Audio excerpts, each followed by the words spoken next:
Yaa Asantewaa was the queen of Ejisu, which was a major state in the Asante or Ashanti Confederacy, which is located in modern-day central Ghana. Born between the 1840s and 1860s, she was a skilled farmer before assuming the title of Queen Mother by her brother Nana Akwasi Afrane Okpase, who was the ruler of Ejisu. When her brother died in 1894, she nominated her grandson to be ruler of Ejisu. 2 years later, the Ashanti people rebelled against British presence as the British tried to construct the Gold Coast colony. In response, the British captured Prempeh I, the king of the Ashanti Confederacy, and exiled him to the Seychelles. After this, and with preparation, Yaa Asantewaa led her army against the British. This event is called the Yaa Asantewaa War of Independence, or the War of the Golden Stool. Welcome to Black British Hub, where I talk about Black British history and the colonial history in the British Empire. Stay tuned by hitting the like and subscribe button. Not much is said about her childhood, but it is said to be normal and without problems. She was born in Seychelles, located in the central region of Ghana, to parents Kwaku Ampoma and Atapo, and she was part of the royal clan of Ejisu. Her brother was the ruler of Ejisu. When she grew up, she became a major and successful farmer, cultivating many crops in Boankra. She married a man in Kumasi, which eventually became a polygamous marriage, her being the first wife and having a daughter with him. She ascended to the throne from the mother or grandmother around the 1880s, authorized by her brother because throne inheritance in Ashanti culture is matrilineal. One of her responsibilities as Queen Mother was being the gatekeeper of the Golden Stool, which is an emblem of the Ashanti Kingdom and symbol of power. According to oral tradition, Okomfo Anyoke, a high priest, and 2 members of the Ashanti Kingdom created the Golden Stool, decorated it with golden bells, and caused it to descend from the sky, which landed on the feet of Osei Tutu I, the first Ashanti king. The Ashanti believed that the Golden Stool carries the soul of the Ashanti Kingdom. The Golden Stool was so sacred that no one was allowed to touch on it or sit on it, and therefore was the most prized possession. By the 19th century, there were a series of wars between the British and the Ashanti, known as the Anglo-Ashanti Wars. Just before the first wars, the Confederacy went through other wars, including war with the neighbouring Asante Confederacy, in which they managed to conquer as well as areas inhabited by the Akim and Akwapim tribes in order to gain access to the Gold Coast. This was also successful. Between 1824 and 1900, there were 5 Anglo-Ashanti Wars. Now we're going to fast forward to the 5th and final Anglo-Ashanti War, primarily led by Yaa Asantewaa. By this time, the influence of the Confederacy had largely decreased, and in 1895 the Ashanti territory became a British protectorate. On top of this, the Asante Hene, or the King of Asante, Prempeh I, failed to pay the British a huge fine from failing to keep to the demands of the Treaty of Formena, which concluded the Third Anglo-Ashanti War. The terms of this treaty favoured the British, where the Ashanti king was supposed to renounce claims of several areas, pay 50,000 ounces of gold to the British, and withdraw troops from the southwest of the Ashanti region. Because he was unable to pay the fine, he and his entourage were forced into exile. But the power of the Asante Hene is vested in the Golden Stool, which is the reason why this last war was called the War of the Golden Stool. The cause of this war was the British governor, Sir Frederick Hodgson, who demanded the Ashanti to give him the Golden Stool. Like I mentioned before, this is a sacred object for the Ashanti people. Hodgson was reportedly to be so offensive to Ashanti chiefs. On March 28, 1900, he summoned Ashanti chiefs to an assembly in Kumasi and said, "What must I do to the man, whoever he is, who has failed to give to the queen, who is the paramount power in the country, the stool to which she is entitled? Where is the golden stool? Why am I not sitting on the Golden Stool at this moment? I am the representative of the paramount power in this country. Why have you relegated me to this chair? Why did you not take the opportunity of my coming to Kumasi to bring the Golden Stool and give it to me to sit upon?" The chief said nothing and went home to prepare for war. A secret meeting was held between the remaining members of the Asante government in Kumasi, discussing how to secure the return of their king. There was a disagreement in the meeting, and some were even reluctant to fight the British. Yaa Asantewaa was present in the meeting and addressed the council with these famous words: "Now I see that some of you fear to go forward to fight for our king. If it were in the brave days of Osei Tutu, Okomfo Anokie, and Opoku Ware, chiefs would not sit down to see their king to be taken away without firing a shot.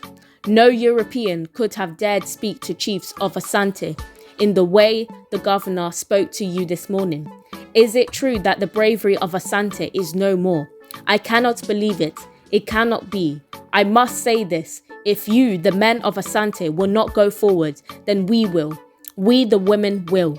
I shall call upon my fellow women. We will fight the white men. We will fight till the last of us falls in the battlefields." In this speech, she apparently grabbed a gun and fired it in front of the men. Yaa Asantewaa became the commander-in-chief of the Ashanti army, and the War of the Golden Stool commenced on March 28, 1900, and Sir Frederick Hodgson was desperate to obtain the Golden Stool. After Yaa Asantewaa's forces surrounded and ambushed the forces of Hodgson's deputy, Captain Cecil Armitage, Hodgson and his forces built high stone-walled offices that housed 18 Europeans, dozens of mixed-race colonial administrators, and 500 Nigerian houses, with 6 small field guns and 4 Maxim guns. The Ashanti warriors besieged them at their fort in Kumasi, where they had sought refuge in April. They cut communication lines like telegraph wires, blockaded food supplies, and attacked relief columns. Asantewaa's army was strong, and Hodgson's men ran low on supplies, with food and water becoming limited. Diseases like malaria also spread, and ammunition became rationed. Thousands of Asante fighters surrounded the fort, and they practically controlled outside of it, so trying to escape the fort was deadly. Every attempt failed as they were ambushed. In July, troops from the Gold Coast, Nigeria and Sierra Leone travelled to Kumasi, but it took a very long time. These troops were commanded by General James Wilcox.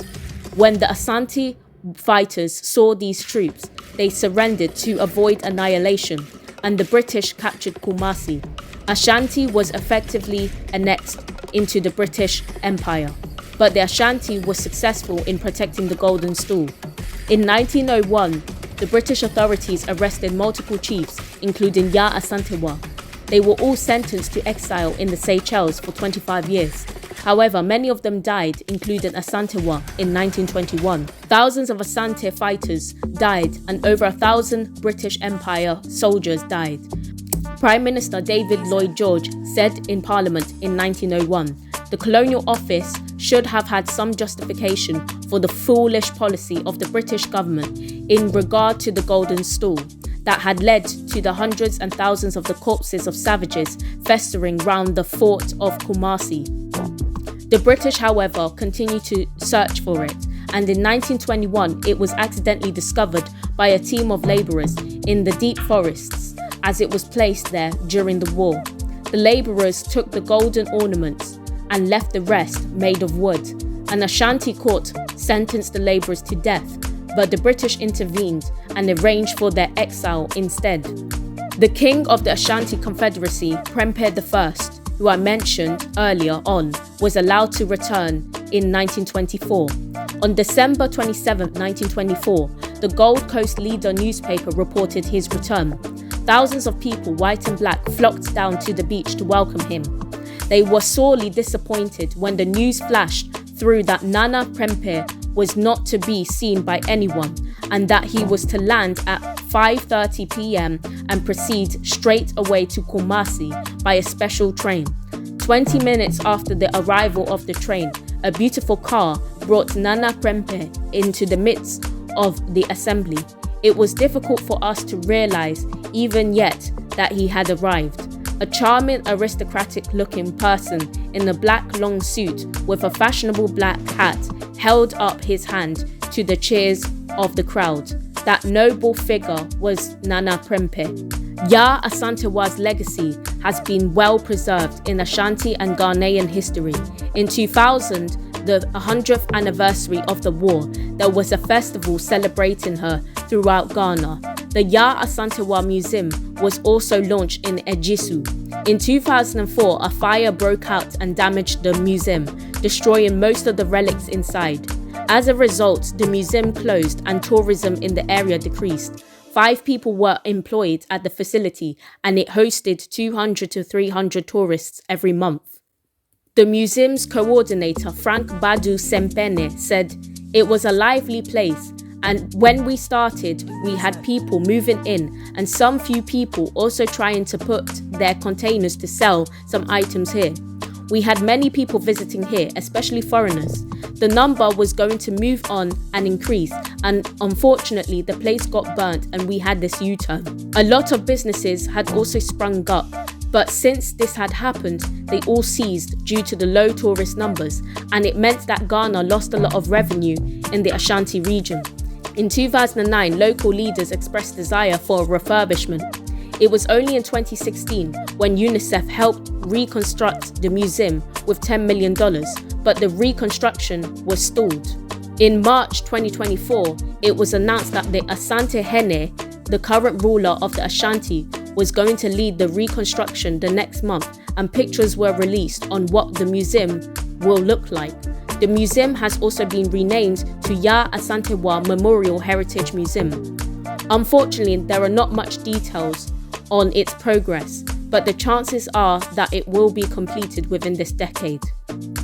We have reached the end of the video, and I hope you learned something new to start your new year. All the sources will be listed in the description. Please make sure to like and subscribe for more videos like this.